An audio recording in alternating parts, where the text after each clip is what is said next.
Overboring Revisited. Okay, a few years ago, oh boy, probably about a year and a half ago, I did a video on underboring versus overboring and what my personal preference was. Now, times have changed in paintball, okay? Back then, here in Florida, the average paint size here in Florida was about a 691, okay?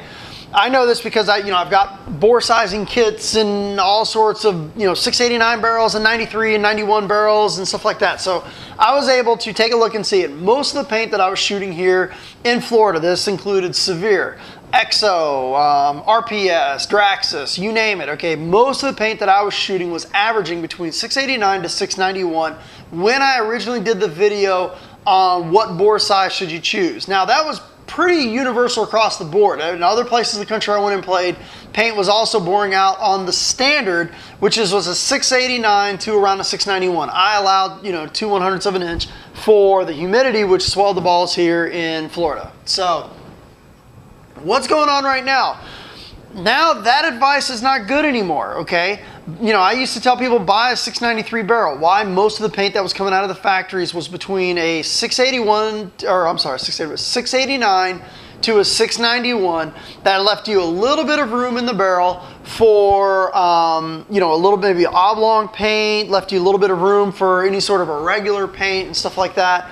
But nowadays, it is a different market. It is a different ball than it was when I originally made that video. So, the advice that I have is not going to be good for the next 100 years. Things are going to change, and this is one of the things that are going to change.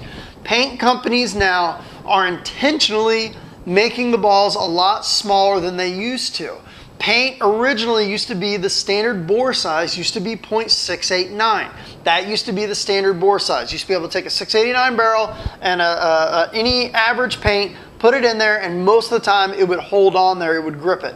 Not anymore. Paint nowadays, from what I've seen, this includes RPS, which we're going to show here in a second. This includes Draxus. This includes quite a few of the other paints that are on the market right now that I've seen, is boring out at sometimes 682 and smaller. It's tiny. Everyone's like, oh, 50 caliber. Okay.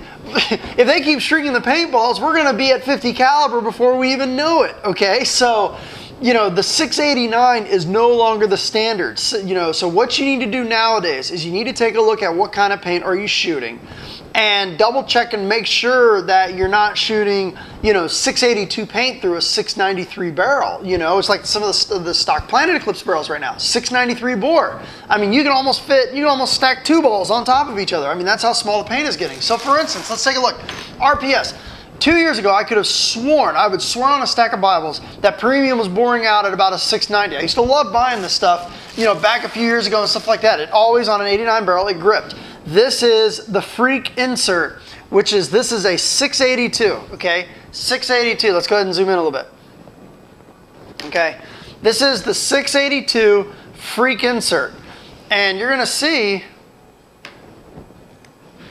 actually that one gripped pretty good, but blows right through. 682 looks like that's a good match for that one. That one gripped a little bit more. But this paint right now, 682 would be about a good insert size for this paint. Oh, that one's a little bit tough. Yeah, so that one's a little bit tough. So this one, that paint probably bored out about 684.